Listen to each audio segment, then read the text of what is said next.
It's so rich and transformative to be able to say to someone in the moment, in a room or on Zoom, and what do you feel when you touch the trees? And they say, I feel wise. I feel supported. I feel seen and cared for or nurtured. And can you feel that in your body right now? Where does that live in your body now? I invite you to place your hands there and know that you can return to this place as much as you like next time you need to remember wisdom in your body or strength in your body. In my humble opinion, that's so much more powerful than me telling someone about the symbolism of trees and what I think. Welcome to Therapist Uncensored. Building on decades of professional experience, this podcast tackles neurobiology, modern attachment, and more in an honest way that's helpful in healing humans. Your session begins now with Dr. Ann Kelly and Sue Marriott.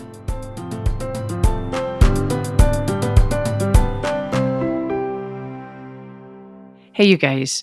While we know relationships are wonderful, they are also really hard. Many of us believe that they shouldn't be, that if we have good connection and good communication, things will just go smoothly. But it's really that belief that can make us feel stubborn and even more hopeless.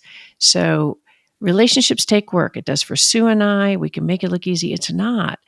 And one of the ways is because many of us, we differ. We differ in what activates us, what makes us feel threat, the expectation, and it's these differences that are held in our body, not our thoughts. And they influence how we talk, how we love, how we fight. So holding that belief, if he or she or they could just understand me, if they love me, they do something different, is not really true. And we're talking about relationships with your partner, your teenager, your mother-in-law. So Sue and I have created an online course that can help you understand yourself and those you love in a different way. This is not just for therapists, it's for everyone. Although the good news is if you're a therapist, you can get CEs along the way, and all of you can use the visuals and the worksheets individually, or you can even use them in your own private practice.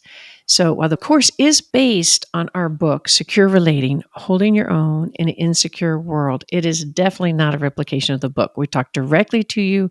You learn how to understand more deeply your attachment, those you love, the neuroscience behind it, and how to build secure types of connections right now in your everyday relationships. Rather than changing one another, y'all can shift together in very important ways. It's very powerful. We're getting great reviews. Check it out. It's at therapistuncensored.com/BAS. Therapistuncensored.com/BAS. The BAS stands for Beyond Attachment Styles, the Science of Growing Secure Adult Relationships. And by the way, the cost of the course is about the amount of one individual therapy session, and yet you get hours and hours and hours of what we think is extremely valuable information. So check it out. Hey, everybody. Thanks for joining us. We are extremely happy to have Julianne Taylor-Shore back on the show. Her first episode that we did quite a while back on boundaries was very popular. And so we're picking up that conversation, but there's a lot of new stuff. You're going to like this one as much or more as that first episode. She's a therapist in private practice and teaches and speaks to people all around the world, translating new understandings of neurobiology into practices that can support brain change. She is also the author of Setting Boundaries That Stick: How Neurobiology Can Help You Rewire Your Brain to Feel Safe, Connected, and Empowered. All right, let's get right to it. Hey, everybody. Welcome back to Therapist Uncensored. I am so excited about our guest today, Dr. Shena Young. So, Dr. Shena, can you maybe get us started by describing yourself? How do you describe yourself? I am Dr. Shena. My pronouns are she and her. I am joining you from Tongaland, which we know in the colonial name as Los Angeles. I am a Black woman, fluid. I am a creator. I am an aunt, a sister. I am a daughter. I'm a rare love. I am an embodiment-focused psychologist and healer, a mental health futurist, an intuitive, an author. And I am also an Ifa priestess in the Isheshe tradition. of Ifa and initiated into Oshun and Obatala. Wow. That is so much better than any introduction that I could ever possibly do. Every description, right, is so stimulating, and I want to know more. But why don't we go back, and can you describe a little bit, how did you come to be interested in liberation psychology and in decolonization, and what about your personal history kind of led you to where you are today? Yes, there's so many parallels and weaving in and out across my own personal journey and who I've become as someone that holds space for folks of the global majority. You know, when I was in graduate school, I was constantly navigating competing energies between my intuition and the science of the field of psychology. And as a novice clinician, I was being taught to ground my orientation and approach to therapy in evidence based practices or practices that were deemed legitimate through rigorous research, as we know, in clinical trials. And I refer to this often as European supremacist education, which often felt like an act of betrayal to anchor my clinical orientation in theories that were rooted in the white experience. And so I started to explore centering my intuition, self determination, spontaneous insight, and the body's narrative. And I found that this was my own journey in freedom. And later, as I continued to grow into myself and into now having a private practice, these years of study, living, healing, experimenting, channeling, unlearning, and being guided by elders, teachers, I landed with this decolonized approach, later learning that word decolonized. So now I work from a mind, body, heart, spirit care perspective. So you're in college, but then you began listening to your intuition, and you said that it felt like kind of betraying yourself. Did you already know that going in? Like, did you already have a sense of yourself strong enough and defined enough outside of this European model and colonized model? Like, how did that emerge? You know, it's interesting. I was in a master's program at the University of Houston, and I was studying to be a counselor in Houston. And I remember often having these thoughts about, but what about this and what about that? Or this feels like they're leaving this out. And also being present and understanding my experience being a Black woman in the world, there was a point in that master's program where I said, I know if I'm going to be taken seriously in this work with what I described as my quirks and eccentricities in how I view the world, how I'm often thinking about the body and spirit and just these things that I wasn't hearing discussed in my classes that I would work into my papers and my assignments and my presentations. I knew that if I was going to be taken seriously, that I would have to go on to get a doctorate degree. And it's an interesting thought to a place to return to now, as I look back in hindsight. What I was saying to myself is I needed the credentials so that people would take me seriously.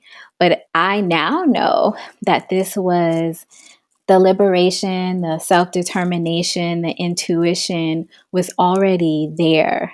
I just was needing a little bit more confidence to live from that place. So, moving forward and matriculating through my doctorate degree, I continued to push and pull. And I'm fortunate to have had some professors that really supported me in that and others who didn't understand it. But here I am. By the way, Houston, it's so interesting because we're based in Austin, and I'm sorry, but I'm not remembering the indigenous name off the top of my head. Oh, I can almost. It's on the tip of your tongue. It is. It's not Alabama Cushata. That is also part of Texas, but on indigenous land. So many of these people, like I had no idea you had any connection to Texas. And so many of these people that I'm talking to, they started in Austin or, you're in Houston. I was from Houston. So anyway, but before you got into your master's in Houston, can you say anything about kind of your earlier life and your earlier relationships that helped seed some of this confidence and this intuition, but then sprouted as you developed? Yes, I knew as soon as you started asking me that I felt myself smiling. I just love talking about little Sheena, and she's one of my greatest teachers in general, but particularly around embodiment. So I was a little one who was often described as too smart for your own good. And I know that a lot of that had to do with that I could read a room. I could intuit and sense into things that I didn't have the life experiences for. I would ask questions that made people uncomfortable and was often met with silence or that phrase, Sheena, you're too smart for your own good. And so while I didn't grow up in a family that was nourishing my relationship with my intuition, my own curiosity and spirit really held the space for me to continue to expand in that. And I'm so grateful for that. And I was also a young person who was growing up in different homes raised by the women in my family. And I have experienced quite a bit of trauma myself. And I noticed how when my mom was able to enroll me in dance classes at a very young age, I would be feeling some tension. I didn't have the words. I just knew I was feeling something. And I'd go to dance class. I never wanted to leave. I would be sad when class was over, but I noticed that I felt different. And while I didn't have the language for that, I knew that something was happening. And those are very potent seeds that sprouted into how I work now, how I view the world, how I view healing. There was something about that connection between my emotions and my body and the way that I could do this thing that I loved in movement and alchemize the things that I didn't have the consciousness or understanding for at such a young age. Right, that you could express it before you had language for it. Yes. Yeah. And similarly, being that young, intuitive little girl who was able to read a room, and also, I often say body language is one of our first languages. So I could and needed to kind of scan the room, scan the people in the space to know whatever I needed to know or to predict so that I could keep myself safe. And that has just been such rich wisdom that I've been able to carry forward in my work. Have you, if you don't mind my asking, been in therapy with a traditional white therapist before? I have. Yes, my very first therapist was a white woman in Houston. And what was that experience like? Like, I'm building up to kind of this contrast, I guess, but Yes, I appreciate that. So let me backtrack. My very first counselor was when I was in undergrad, and fortunately was a Black woman in the counseling center at the University of Texas at Austin, actually. And then once I graduated college and moved back to my hometown in Houston, I felt like I still wanted to continue doing some work. And I found a therapist who was a white woman, maybe in her 30s at the time, maybe late 30s. At that time, I didn't really know anyone else that was in therapy. So this was quite a journey, quite a leap, with something that at the time I wasn't telling other people that I was doing. And I'm fortunate that it was a soft place for me to land. I did have a positive experience with her. I believe she did the best she could to support me. And also, I remember feeling when I would talk about certain themes or experiences that I had in my life that she couldn't possibly understand what I was saying, what I was talking about, the depth of how it impacted me and those that I loved and cared about. And so sometimes I may have decided to talk about those things, and other times I omit it as well. One thing that stands out in particular is I talk about this all the time. My relationship with anger is still pretty new. The allowing myself and expressing anger. is new. And so I remember bringing up feelings of anger there and not, we kind of just stayed on a superficial space, plane. So interesting to think back about that. So she sort of joined you in colluding to like, let's just keep that over there in that corner. Yes, let's keep it tight. We can't let it be wild. Do you think that there would have been anything she could have done to help make it safer for you to talk about these experiences that you would know that she couldn't personally identify with? You know what I mean? Like, is it just the nature? And there's probably not a lot she could have done just because of the differences. Or do you think that had she been schooled on liberation psychology and those sorts of things, could have made it safer for you? Yeah, I think inherently there would always be limitations, but I firmly believe in the more that we unlearn, the more that we decolonize our minds, bodies, hearts, and spirits, the smaller those gaps may feel. Even, in the tangible space, they can still be quite large. But on a human to human, heart to heart level, I think there are definitely things that we can do to shrink that space, to shrink the alienation and the experience of catastrophic, harmful distance. And I think that I need to hold on to that hope right now, especially in the world that we live in. One of the things that I do a lot of sharing about is the way the power differential, this idea that there's an expert in the room, the ways in which folks in Black bodies and BIPOC bodies have been conditioned to externalize their trust, to shrink or repress their intuition. And we are asking, what do you think? Tell me what to do. What advice do you have for me? That anytime that dynamic is nourished and fed, I think it moves us away from where we want to be going, which is supporting liberation and self-determination and intuition as a compass on anyone's healing journey, but particularly for folks that have been marginalized and harmed by white supremacy, colonization, and the contemporary descendants of that. One of the things that I remember about this therapist that did support, it was something really small. And I didn't understand it. Now I do, that she didn't wear shoes. She was barefoot in her space. And the first time I went, I kept my shoes on, and all the times after I would take my shoes off, which meant that, culturally I can fold my legs in the chair or in the sofa where I was sitting and felt more comfortable. And now there's just so much symbolism for what it means to take your shoes off in a space before you enter a sacred space. And I don't know what her intentions were, but I'm grateful that I can recall that as a one way that she helped me to feel safe.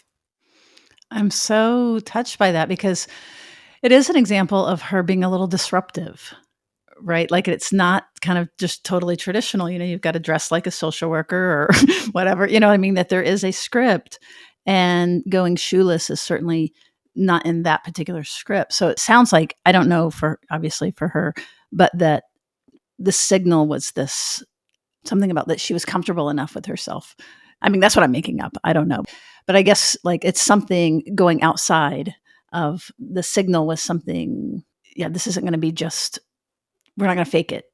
Right. I never asked her about it, but whatever I might be speculating, surmising, or projecting was impactful for me.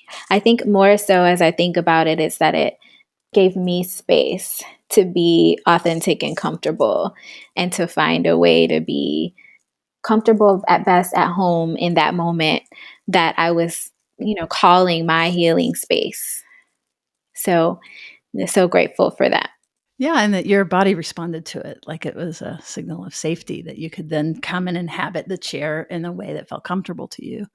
I love like tiny examples like this. So I would like to hear more about when you're talking about unlearning and using intuition and embodiment. Can you share a little bit more about that, some of these principles that you have evolved into? So I often talk about my work being anchored in pillars of authenticity, truth, self-determination, and intuition. And I am so adamant about bridging this contemporary world in medicine that we have with the ancient wisdoms that are rooted in indigeneity, for myself in particular, African ancestry, and doing so with integrity and respect, and in ways that merges, that joins in a really beautiful way, in a way that brings freedom to people. So, my personal intention and mission for my work is to help people feel at home and free in their bodies. I find it quite logical to want to escape a place that holds generations of rage and pain, these bodies that we live in, and also these bodies that have targets on them, and also these bodies that can remind us that the world insists on seeing us as broken. And so I work with folks from the place of wholeness, right? I was just telling someone earlier, they were describing themselves as broken. And I invited them to consider how brokenness potentially is an adjective for how they feel. And what could potentially be true is that they're trying to remember their wholeness, which is different. It's a subtle difference. And so, this mind, body, heart, spirit approach has really been such a strong foundation and place for me to sprout up and grow into and transform and share with others. So I think about the mind as, the place that we most know in this work, how we think about ourselves and the world, how the world touches how we think and see and believe. And often that means that we're internalizing these untruths, these lies. The body is one of my favorite places to spend time and talk about how life manifests in the body physiologically, physically, also energetically through our energy centers and chakras. And then the heart piece is about relationship with self and others. So often themes of betrayal, abandonment, hurt show up there, those heart to heart ruptures. And then lastly is the spirit piece, which is about our relationship with a higher power, God, deities, our higher self, our sense of purpose, our intuition, and also our ancestors. And so I am exploring this whole terrain with folks through the work. And this can happen individually, through couples and partner work, with organizations, and in workshop series and groups that I hold for survivors. And it's really beautiful. I now say, if all of my clients or people that have worked with me were in a room full of other people, they would be able to recognize each other by some of the language that we speak in wholeness and self-determination, authenticity, and truth. It was funny because I thought you were going to say they'd be able to recognize one another before they spoke, because I was imagining, you know what I mean, that there's a physical presence that's actually different when you inhabit your body. Absolutely. I think that could very well be true, and that just lights me up inside to imagine. Do you have any particular teachers or like bodies of outside of university, right? This is like the unlearning. Were there communities or teachers in particular that facilitated your process?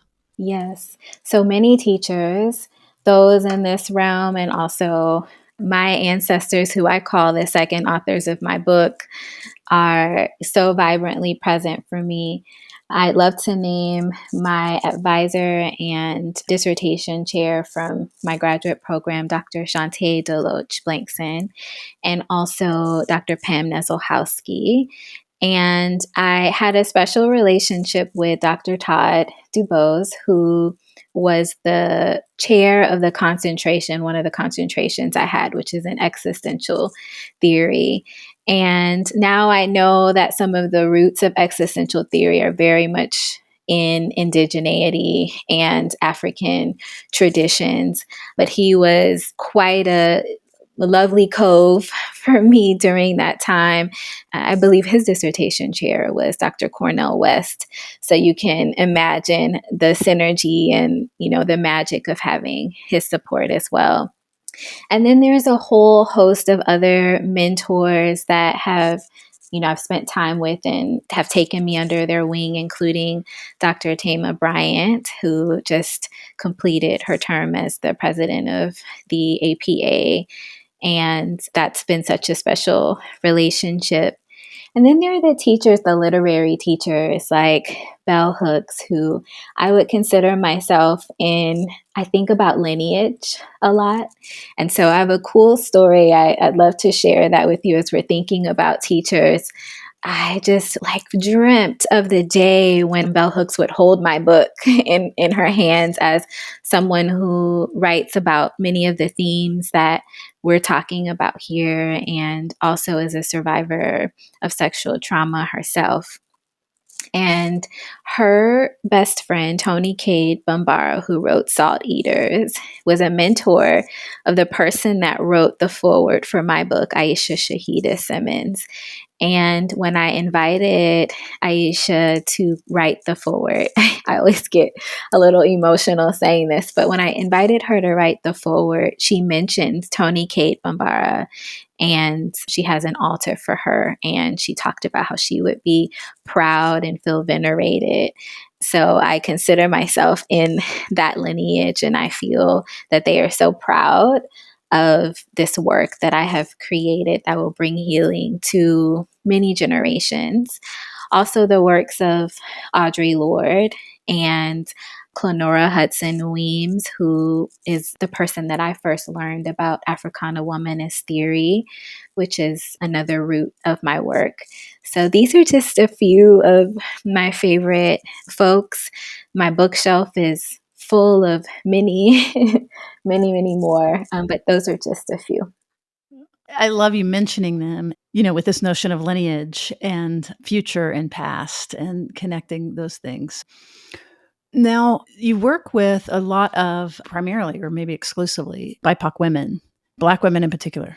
Exactly. Yeah. Most of my time is shared with Black folks living in female bodies who identify as women, but I also work with BIPOC, non binary folks as well.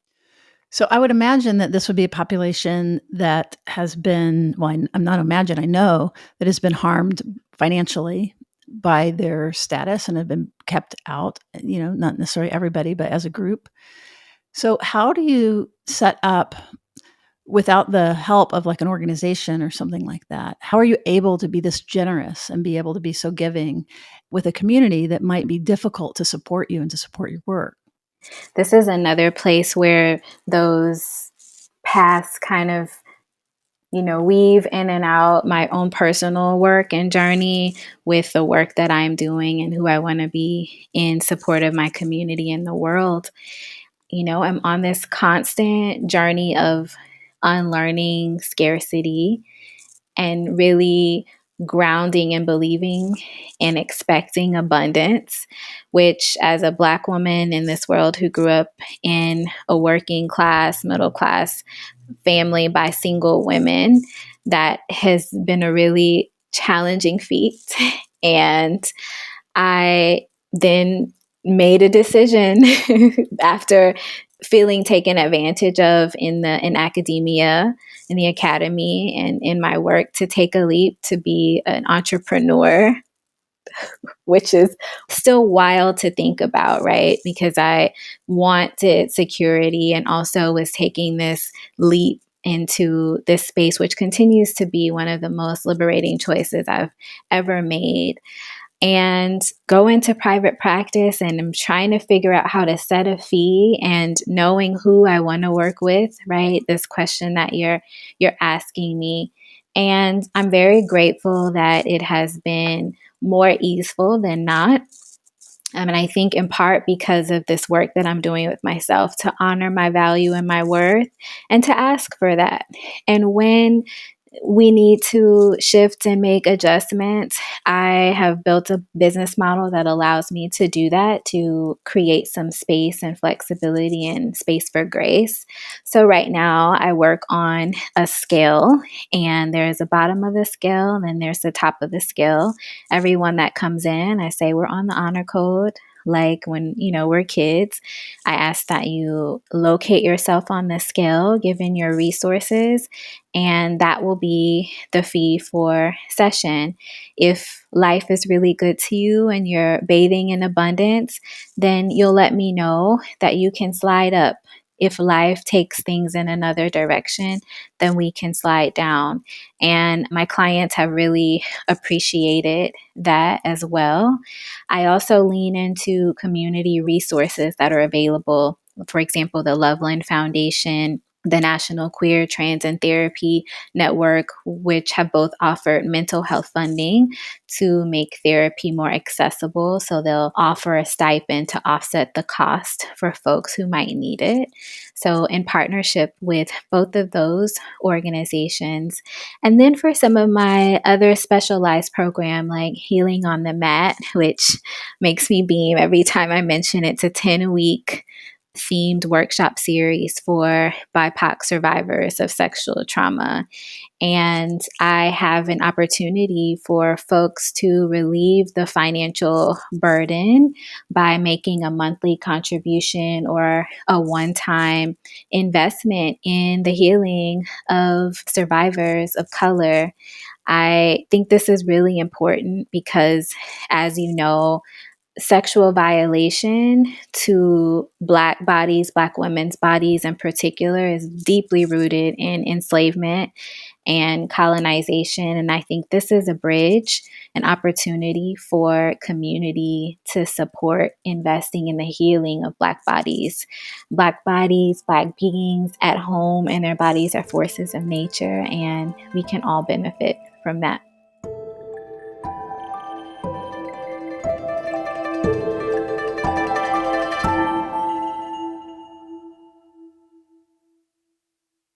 As a listener of Therapist Uncensored, I don't have to sell you on the value of getting therapy. However, many of us, go on autopilot and we just get used to the struggles that we're having and kind of count ourselves out. Well, we want you to know that it's okay to get help no matter your age, your background, or whatever it is that you need to work on. Growth Therapy offers a new option to make getting therapy much more accessible for more people. They will likely take your insurance, which is amazing, and they even offer extremely low-cost options for many patients. They also offer in-person care, which is fantastic. And if you need psychiatric support, you are covered because they have a range of professionals that will meet your needs. And okay, therapists, gather around, heads up. You knew I was going to check this part out, right? Growth Therapy is known for treating their therapists well. And after digging, I found they pay better than other online providers and overall have strong support from their employees. This is part of why that we are very happy to have them as a sponsor. Setting up sessions are easy, it's private, and very convenient. And I hope that by supporting this incredible sponsor, that we're going to help more people get therapy all over. So whatever challenges you're facing, Growth Therapy is here to help. Sessions average around $21 with insurance, and some pay as little as $0, depending on their plan. Visit growththerapy.com/TU today to get started. And of course, availability and coverage varies by state and insurance. So check it out at growtherapy.com/TU. That's growtherapy.com/TU. Check them out.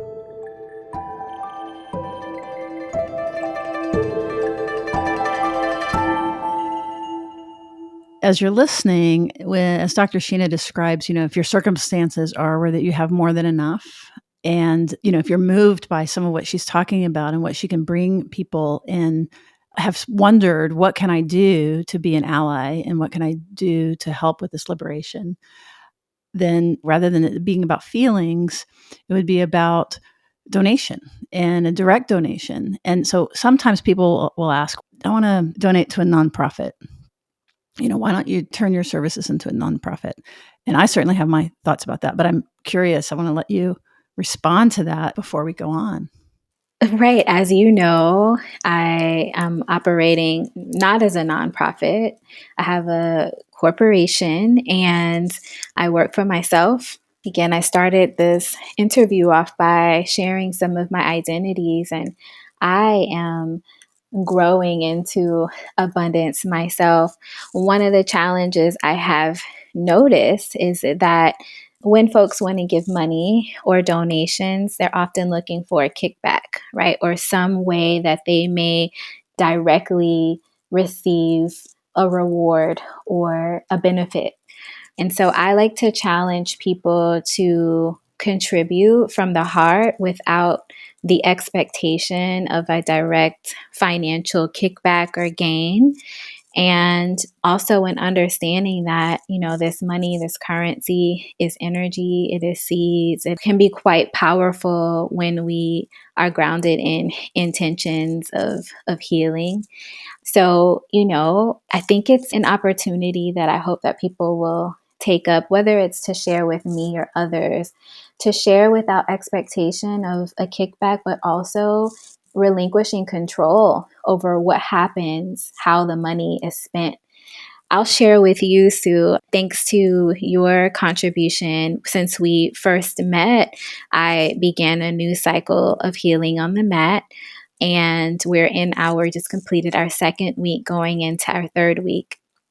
There are 6 folks that are participating who identify as Black, Indian, Chicana, and it's a beautiful group that has come together. But thanks to your contribution, I was able to offset the cost by over 40% for 3 of those folks that signed up. So thank you so much. I'm looking forward to how they'll feel in their bodies at the end of the journey. So thank you so much for that.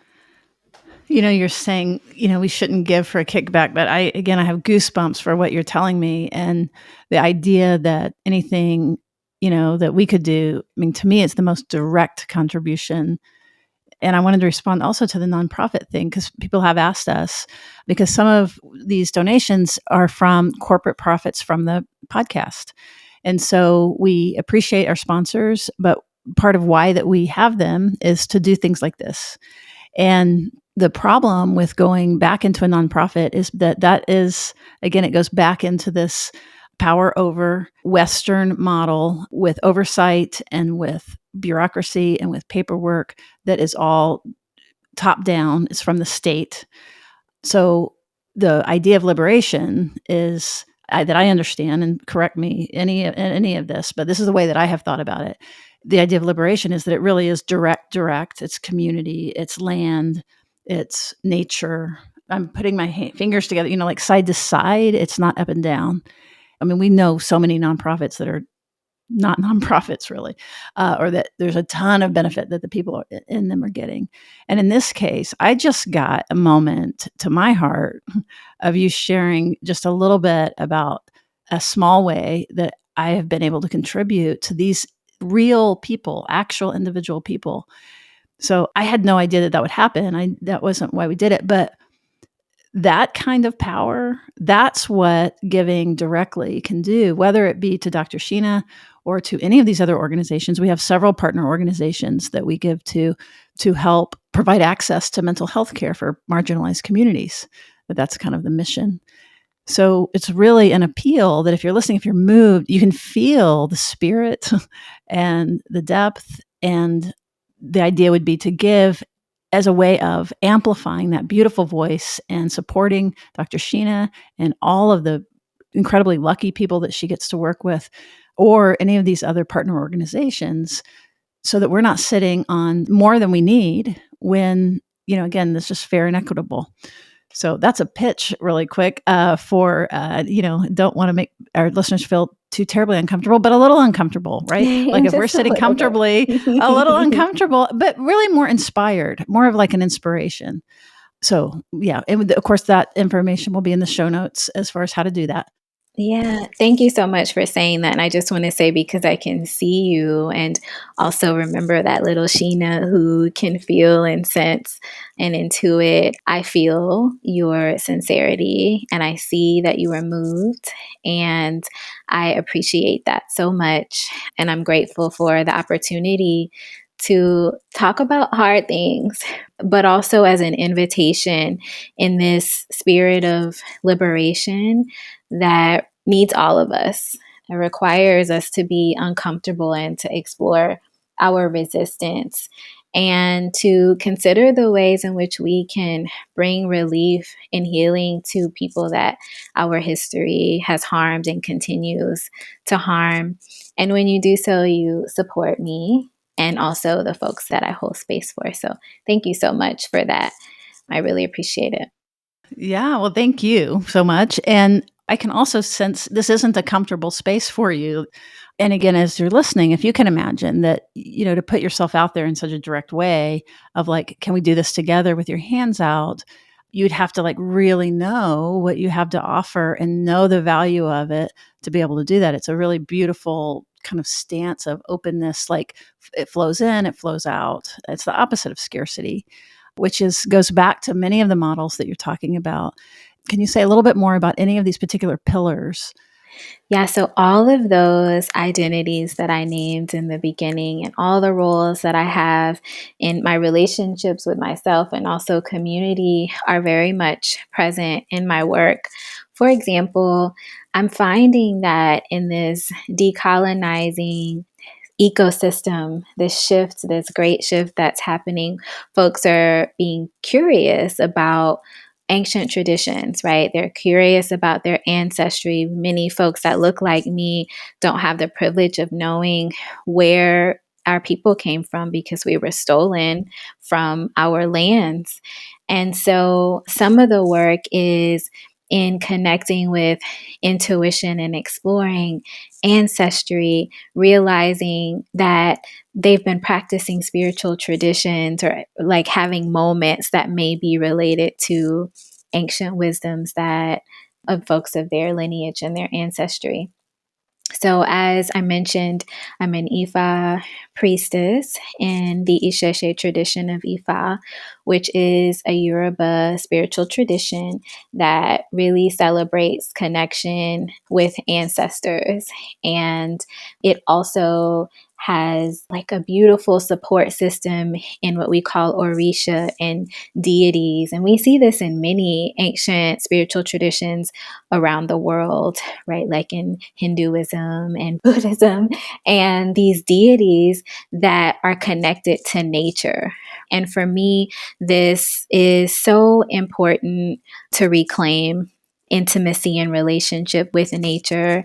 I read something recently that said, the earth misses us too. The earth needs us and misses us and longs for us too.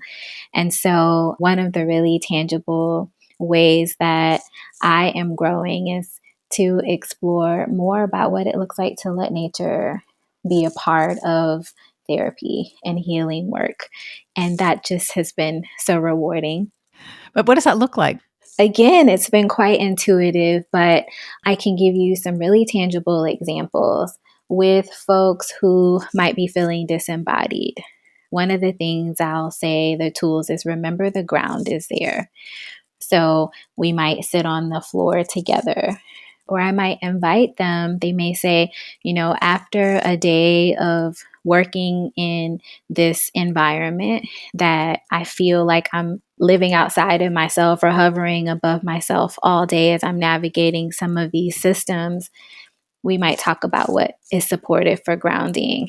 And so touching your head to the earth and syncing up with the vibrations of the earth, or it's simply getting outside and feeling the wind and listening to any messages that might come to you, going to the ocean and putting your feet in to let the salt take away any negative energy or energy that isn't yours from your day. And if you don't have access to the ocean, imagining that sensation in your mind and in your body. So that's a couple of tangible examples of what that can look like. on a day-to-day basis. And each of these elements in my tradition are connected to a spiritual deity or Orisha or guide. So it's quite powerful and inspiring and so magical even. Well, I can relate. I'm curious about the deity for trees that I have ritual in my walks and stuff like that. There's particular I have these relationships with these certain trees. So I touch them. I just go and literally I have my dogs actually touch them. I brush them up again. There's something I have this idea of like sharing this energy and thinking in terms of how long the tree has been here, how deep the tree is in the earth, all the things it provides. Just for me, like that's a portal into, I think, something that you're pointing to. So is there a deity? Is there a tree deity? Yeah, so I don't know of one particular tree deity in my tradition, but what comes to mind is an Orisha. His name is Ogun, who lives in the forest. That is his home, that is where he resides and his safe place. He is the warrior of peace and truth and an ironsmith. So he works with, different types of metals and he helps to clear barriers, obstacles that get in our way and on our path, but that stand between us and embodying and living our truth.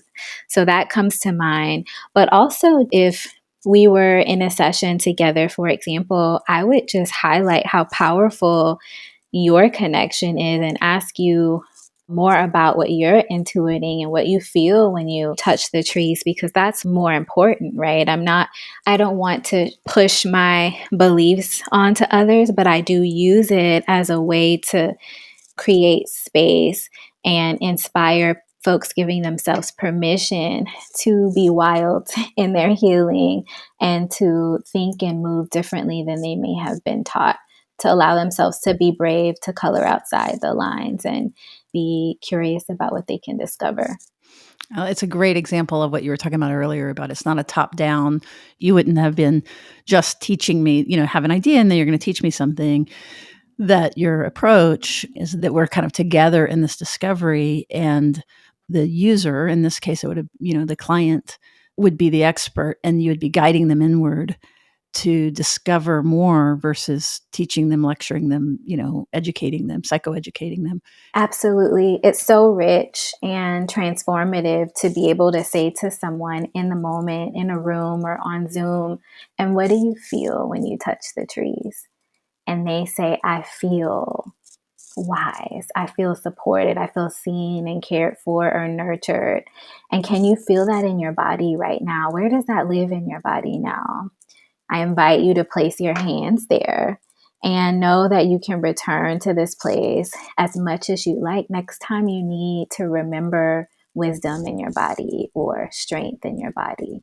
In my humble opinion, that's so much more powerful than me telling someone about the symbolism of trees and what I think. I really appreciate you sharing that. I can totally feel that.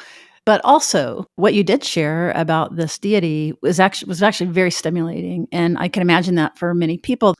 I even think about like D&D now being a form of therapy, and I hadn't thought of that before. But like going into archetypes, because we can't create it, but by having a story or having a narrative or a deity or a character in the D&D example, it allows possibility that we didn't have to generate. So there's something really exciting even about that part of it.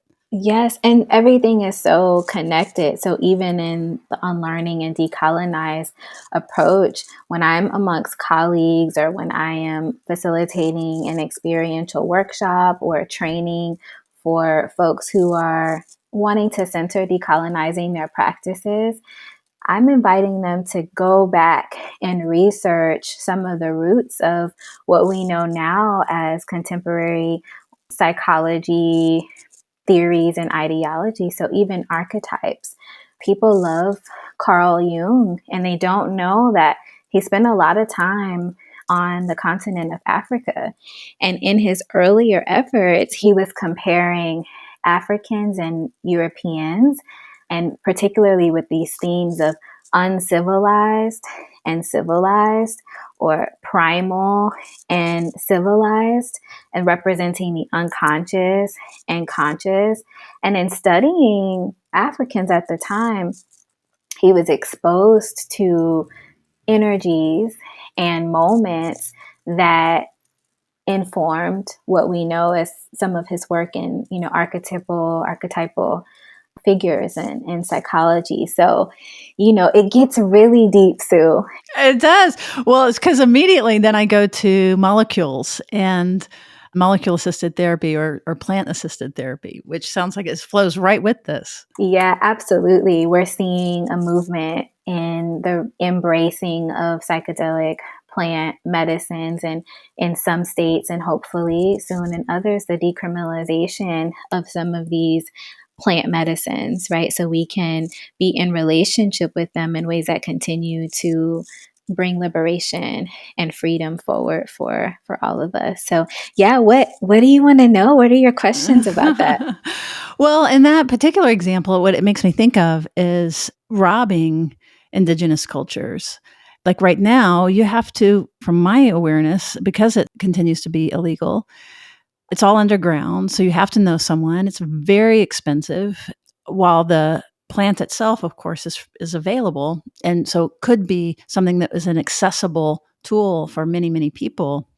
So that was just one kind of side thought that I had, was about the stealing of indigenous healing models. Yes, the way that we see the cycle of oppression and the process of colonization, even in this space, where the medicine, much like sacred traditions, songs, music, language, right, and other moments in our country's history in particular, where we saw these medicines become demonized and weaponized and then criminalized. And now we're seeing, this revitalization, and along with that, exploitation and extraction of the medicine under the institution of capitalism. So there are many folks that I'm in community with who are in alignment, who share the hope and the labor and energy and intention of bringing these medicines forward and into our communities with respect and integrity for the communities that they come from, the cultures that they come from, the places, the lands that they come from, in ways that can bring healing and undo, hopefully, a little bit of the damage and harm that has happened. These medicines are spirits and energies as well. So we want to be mindful of that. Yeah, it's a delicate time.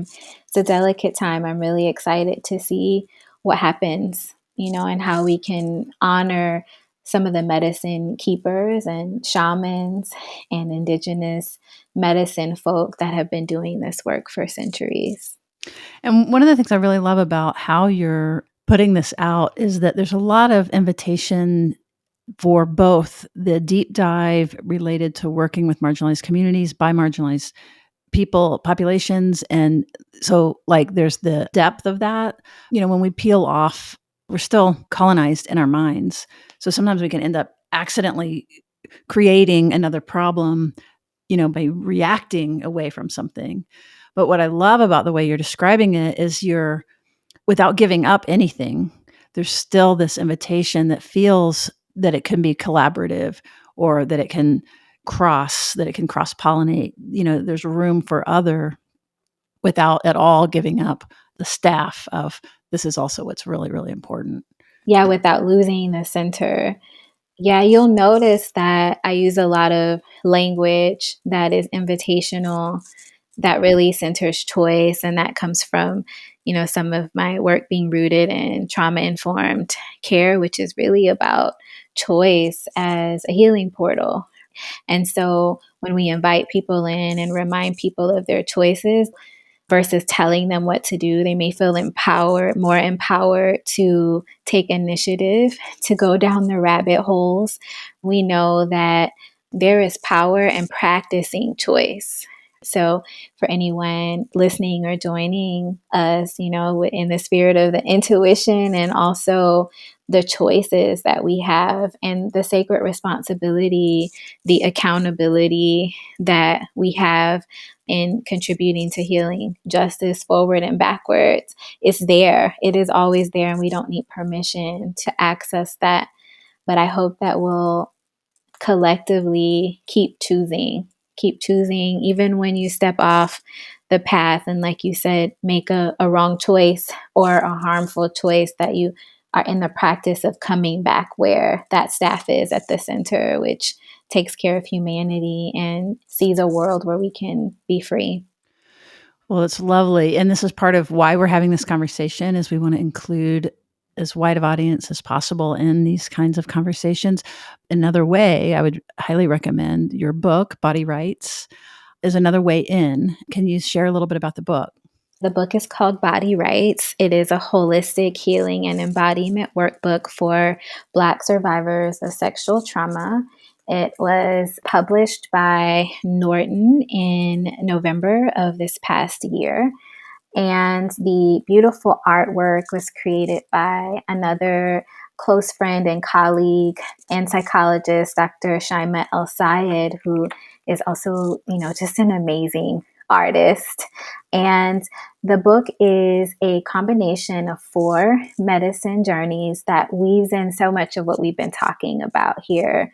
So the first journey helps folks settle in to embodiment, to help folks to start to gain tools to be able to pull from for the other 3 journeys. The second journey is an abbreviated version of the workshop series, Healing on the Mat, and bridges trauma-informed yoga, really wonderful journal prompts and creative interventions to help folks start to try on the embodiment as a healing path. The third medicine journey explores the impact of trauma on the energy centers and chakras, and looks into plant and herbal medicine as a resource, a healing resource. So it has teas, tea recipes, and different journaling prompts as well that help to look into each of the 7 primary chakras. And then finally, the fourth journey is one of my favorite. It explores ancestral support and intergenerational trauma and healing as a part of the healing journey. And it's so full. I am just so moved by this work that this morning I was meeting with a client and she said, I say one of the poems that you wrote in the book every day, and I add my own little pieces in there, right? Or I received a lovely message from a friend and colleague this weekend who also sent the message with a picture of her younger self, her little girl self. And she shared a moment of joy that she reclaimed something that came up that she hadn't remembered in a long time. And so this book will heal generations. And I invite folks to, we all know someone that needs this book. Even if you don't identify as a Black survivor, many of us can relate to the themes that come along with that experience. And I think we can all benefit. Absolutely. I was just thinking that. Go to your independent bookstore or bookshop.org and pick up Body Rights. This would be a wonderful, like, if, a lot of times you get inspired and it's like, but you don't know what to do. So donations, like actual material contributions to this kind of work, whether it be here or elsewhere, is a wonderful way to, get off our rear ends and actually do something. This book sounds incredible, and I'm really going to literally get off and order it. What stopped me before was I really was thinking of it as a workbook for, like a very specific population, not me. And there was something about, like, it felt a little bit like stealing something or a little voyeuristic or something. Like, it didn't feel quite, those messages are not for me. Those are like, I want to help get those messages out to people who they're for. And I care about that. But that was what held me back. But I'm about to go order it right now. Oh, So I'm so happy for that. And thank you for that transparency. I think those themes and those things that are showing up are worthy of, reflection and introspection. And also, I don't know if you have a private practice.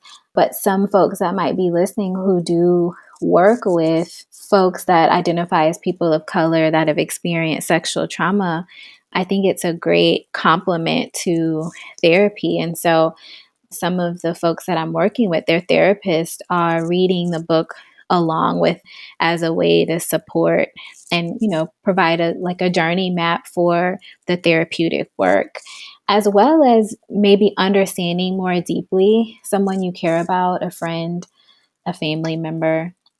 So some of the themes are there. While it does center the Black experience, I think that there's a lot of wisdom and things that we can pull from it. So jump on that, Body Rights. And while you're at it, it would pair really well with the book that Ann and I wrote, Secure Relating, Holding Your Own in an Insecure World. It's available for pre-order. We are being pressed to okay, now is the time you're supposed to order.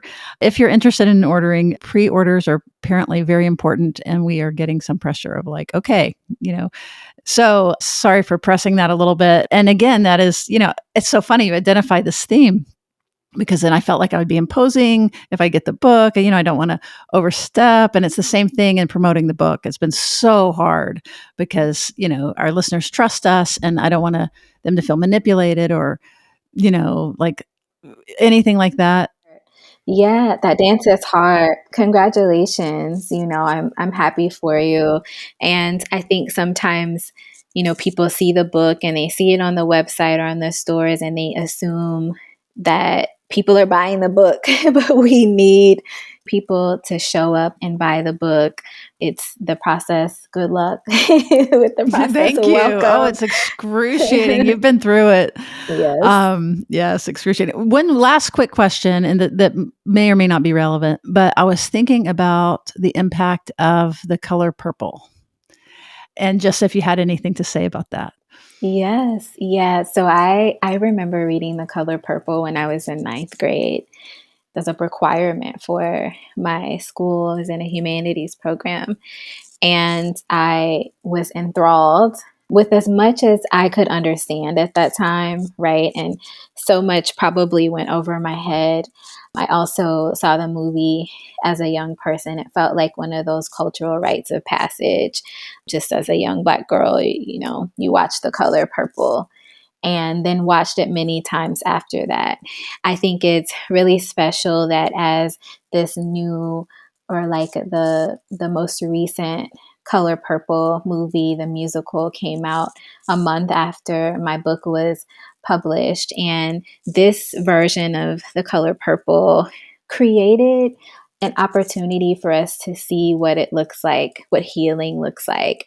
And it had a lot of the same themes, intergenerational trauma, and then the healing piece as well. And so I have often said I dream of Oprah holding my book. She identifies herself as a survivor, and Viola Davis, dream of them holding my book as well. And I had the privilege of working with my mentor, Dr. Tama, on creating a healing guide for viewers of The Color Purple, and Body Rights is listed as a resource. So it's a dream and it feels like a really full circle moment. So much synergy there. That is wonderful. I love you putting the dream out there, but it also sounds like you're inching towards it. So I'm gonna dream it for you too. Thank you. All right. So thank you very much. And I just am so pleased about the work that you're doing. And I really hope that you get some movement, that people buy the book, and that maybe you'll hear from some of our listeners, even if you just reach out in support and saying, thank you for what you're doing. Any kind of community connection and support, I think, is a really wonderful thing. And how would people reach you? I am on socials at Embodied Truth Healing, which we'll have in the show notes for you. And I can also be reached via my website, www.embodiedtruthhealing.com. On the website, you can learn more about me, my work. You can find a way to connect on the Connect page or make a contribution in support of survivors if you'd like. And also, I link you to the Body Rights book and some of the sellers that you might be most familiar with. So I look forward to connecting, and thank you so much for this moment. All right. Well, thank you for listener. If you're still with us and you appreciate this content, please do hop on and give us a rating and review. It's a great way for other people to discover this kind of incredible content. All right. We'll see you around the bend.